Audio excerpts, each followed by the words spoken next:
Salam sejahtera kutinggalkan bagi kalian yang memiliki kerendahan hati. Di sini aku akan menyampaikan tentang karakter iblis atau setan. Jika manusia masih memiliki iri hati, dengki, bahkan dendam, dia akan dikuasai oleh iblis itu sendiri, setan itu sendiri, atau sering dikenal dengan Lucifer atau Baphomet. Dia akan menguasai orang yang masih memiliki keangkuhan, iri hati, dengki, bahkan dendam.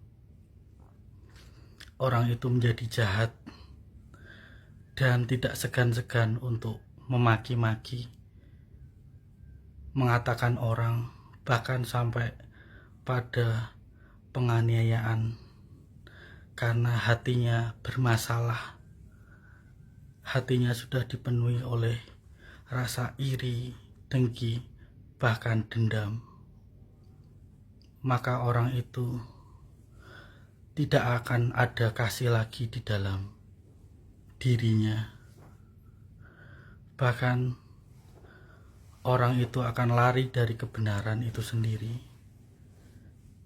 Orang itu tidak ada lagi rasa untuk menyayangi bahkan mencintai. Orang yang ada di sekitarnya akan dia aniaya, dia maki karena tidak ada kasih di dalam dirinya. Padahal buah-buah roh itu adalah kasih itu sendiri, pengendalian diri, tidak egois, mau mengalah demi pasangannya, demi cintanya. Dia mau mengorbankan keegoisannya dirinya sendiri, mau mengalah agar tidak terjadi pertikaian, bukannya malah menyulut pertikaian atau bahkan pertengkaran. Bukan untuk meluapkan segala emosi. Ajaran Tuhan Yesus itu adalah kasih, bukan tentang pertengkaran, penganiayaan, bahkan berkelahi. Itu bukan ajaran Tuhan Yesus Kristus. Itu adalah ajaran setan atau iblis, supaya manusia bertengkar, supaya hati mereka penuh dengan dendam. Maka dari itu, bersihkan hati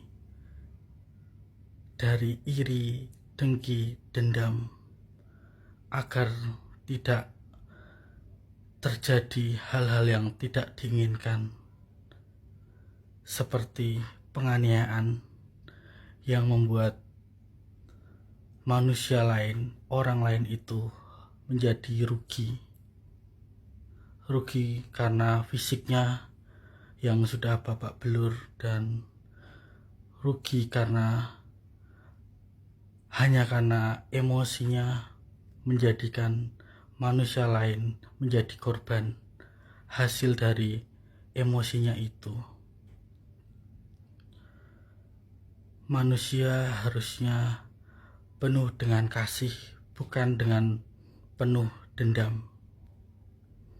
Manusia yang penuh dengan dendam itu hatinya sangatlah bermasalah, baik itu di dalam dirinya, di dalam keluarganya, bahkan di dalam masyarakat maupun di kalangan-kalangan tertentu. Maka orang itu akan dijauhi oleh orang-orang terdekatnya karena sangatlah berbahaya, mengancam orang lain, mengancam orang-orang yang hatinya masih baik. Manusia yang penuh dendam, dia tidak akan mau bertobat dan tidak mau mengakui kesalahannya karena dirinya merasa paling benar, karena dia tidak bisa mengendalikan emosinya. Dia akan terus-menerus berbuat jahat karena menganggap dirinya adalah yang paling benar. Bahkan orang lain sudah melihat kejahatannya pun dia tidak merasa bahwa dirinya itu jahat, karena di lubuk hatinya sudah tertutup oleh iri hati, dengki maupun dendam. Itulah yang sangat berbahaya.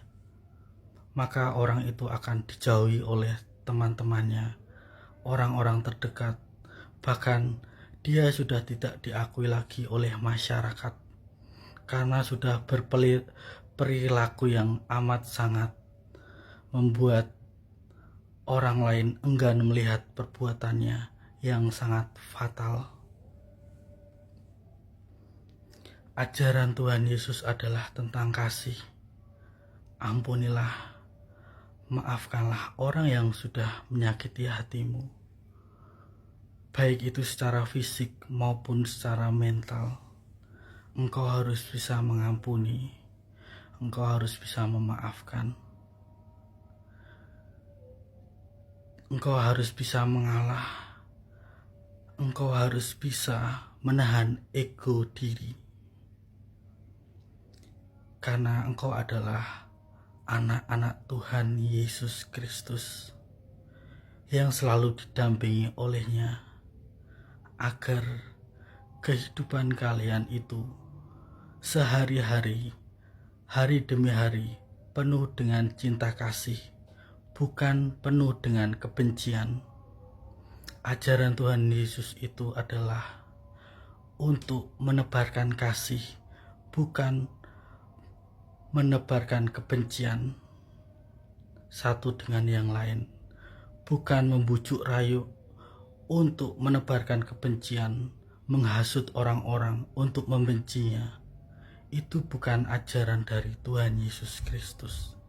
Itu ajarannya setan atau iblis itu sendiri. Karena iblis atau setan itu sendiri ingin menguasai diri yang penuh dengan iri, dengki maupun dendam. Berhati-hatilah kalian jika kalian menemukan orang yang semacam itu, penuh dengan dendam. Lebih baik kalian tinggalkan saja orang semacam itu, agar hidup kalian tidak menderita. Padahal hidup sekali di dunia ini haruslah menebarkan kasih di antara sesama. Yang tidak mampu dibantu, ditolong. Bukannya yang tidak mampu malah dianiaya, dihina, dicaci maki. Bukan seperti itu ajaran Tuhan Yesus. Manusia-manusia yang memiliki kerendahan hati harusnya mengetahui apa yang harus dia lakukan hari demi hari.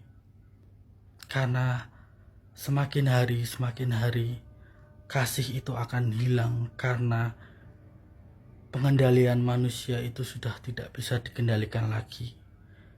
Egois manusia semakin hari semakin menjadi-jadi.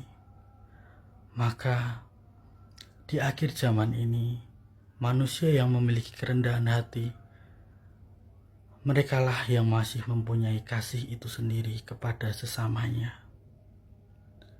Itu saja yang bisa aku sampaikan untuk kalian anak-anak Tuhan yang diberkati olehnya. Itu saja yang bisa aku sampaikan. Amin, amin. Praise the Lord. Amin.